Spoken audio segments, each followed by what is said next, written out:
What's up everyone, welcome back to my channel. My name is Saiful and I know a lot of you guys watch my video, so this video is for you. So Oukitel has announced a new 5G rugged phone which is Oukitel WP15 and this is the world first huge battery smartphone. Seriously guys, এখানে use করা হয়েছে 15200 mAh huge battery. So recently আমরা দেখেছিলাম আলফোন tower armour 13 নামে একটি phone launch করা হয়েছিল এবং সেখানেও ইউজ করা হয়েছিল 13200 mAh ব্যাটারি। সো Oukitel এবার নিয়ে আসলো তাদের Oukitel WP15 as a rugged phone and huge battery. Design এবং বিল্ড কোয়ালিটির কথা বলতে গেলে this is the rugged phone. Build quality is very good. এই ফোনটির বিল্ড কোয়ালিটি হিসেবে ইউজ করা হয়েছে অ্যালুমিনিয়াম, গ্লাস এবং রাবারের কম্বিনেশন মিলে বডি মেক করা হয়েছে। সেই ক্ষেত্রে ফোনটি যদি আকাশ থেকে মাটিতে পড়ে তবুও কিছু হবে না এবং এই ফোনটি IP68 এবং ওয়াটারপ্রুফ সার্টিফাইড। Oukitel ক্লেম করতেছে এই ফোনটি পানিতে ভিজিয়ে রাখলেও কোনো প্রবলেম হবে না।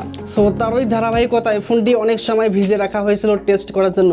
সো ফাইনালি এর রেজাল্ট ভেরি গুড। এছাড়াও ফোনটিতে ইটের মতো ভারী জিনিস দিয়ে আঘাত করলেও কিছুই হবে না। সো আমরা অলওয়েজ জানি রাগেড ফোনগুলোর ডিসপ্লে, ক্যামেরা, প্রসেসরের ডিসেন্ট লেভেলের ইউজ করা হয়ে থাকে এবং হাতে নিলে কমফোর্টেবল ফিল পাওয়া যায় না, আর এর ব্যাটারি ক্যাপাসিটি বড় হয়, এর ওয়েটটা একটু বেশি। Oukitel WP15 ফোনটির ডিসপ্লে সেকশন ইউজ করা হয়েছে 6.52 ইঞ্চিস HD প্লাস এর IPS LCD প্যানেল, যেটির রেজোলিউশন হচ্ছে 720x1600 পিক্সেল। বাট এই ডিসপ্লেটি HD প্লাস হলেও very bright. Screen to body ratio হচ্ছে 20.9 এবং ভিউ অ্যাঙ্গেলও খুব ভালো। বাট এখানে 90 হার্টজ রিফ্রেশ রেটের সাপোর্ট দিলে আরেকটু বেটার হতো। Let's talk about camera section of Oukitel WP15। ফোনটির রেয়ারে ইউজ করা হয়েছে কোয়াড ক্যামেরা সেটআপ, যার মেইন শুটারটি হচ্ছে 48 মেগাপিক্সেলের। এছাড়াও থাকছে 8 মেগাপিক্সেলের একটি আলট্রা ওয়াইড অ্যাঙ্গেল লেন্স, 2 মেগাপিক্সেলের ম্যাক্রো এবং ডেপথ সেন্সর, আর এর সেলফি ক্যামেরাটি ইউজ করা হয়েছে 8 মেগাপিক্সেলের। এন্ড এই ফোনটির রেয়ার এবং ফ্রন্ট ক্যামেরা দিয়ে ম্যাক্সিমাম ভিডিও রেকর্ড করা যাবে 1080p 30 fps এ। এবার কথা বলা যাক ফোনটির সফটওয়্যার এবং হার্ডওয়্যার নিয়ে। অপারেটিং সিস্টেম হিসেবে থাকছে Android 11,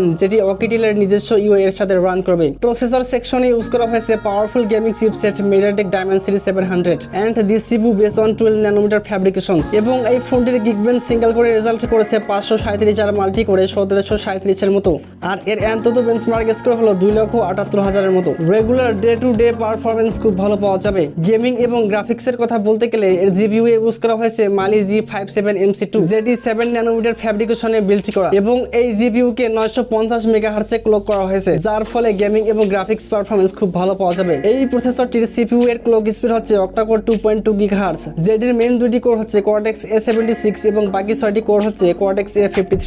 সো এর GPU 7 ন্যানোমিটার হওয়ায় হিটিং ইস্যু কম পাওয়া যাবে এবং অনেক কম ব্যাটারি বার্ন করবে এবং এনার্জি এফিশিয়েন্ট অনেক বেশি পাওয়া যাবে। দ্যাটস মিন কম এনার্জি কনজাম্পশনে বেটার পারফর্ম পাওয়া যাবে। এন্ড নাও গাইস, এই ফোনটির one of the most highlights feature হচ্ছে ব্যাটারি। সিরিয়াসলি গাইস, এখানে ইউজ করা হয়েছে 15600 mAh huge battery with 18 watt fast charging support এবং তারা ক্লেম করতেছে এখানে স্ট্যান্ড বাই 54 দিনের মতো চার্জ থাকবে এবং রেগুলার ইউজে 5 থেকে 6 দিনের মতো অনায়াসে ব্যাটারি ব্যাকআপ পাওয়া যাবে। ফোনটির সিকিউরিটি হিসেবে ইউজ করা হয়েছে সাইড মাউন্টেড ফিঙ্গারপ্রিন্ট সেন্সর, এছাড়াও থাকছে ফেস আনলকের সিস্টেম এবং এই ফোনটির বেস্ট ভ্যারিয়েন্ট হচ্ছে 8GB RAM plus 128GB internal storage. RAM type হচ্ছে LPDDR4X RAM এবং স্টোরেজ টাইপ UFS 2.1। প্রাইসের কথা বলতে গেলে এই ফোনটির বেস্ট ভ্যারিয়েন্টের প্রাইস রাখা হচ্ছে $299, যেটি বাংলাদেশি টাকায় কনভার্ট করলে দাঁড়ায় 25,000 এর মতো এবং এই ফোনটি আগস্টের 23 তারিখ গ্লোবাল মার্কেটে লঞ্চ করা হবে।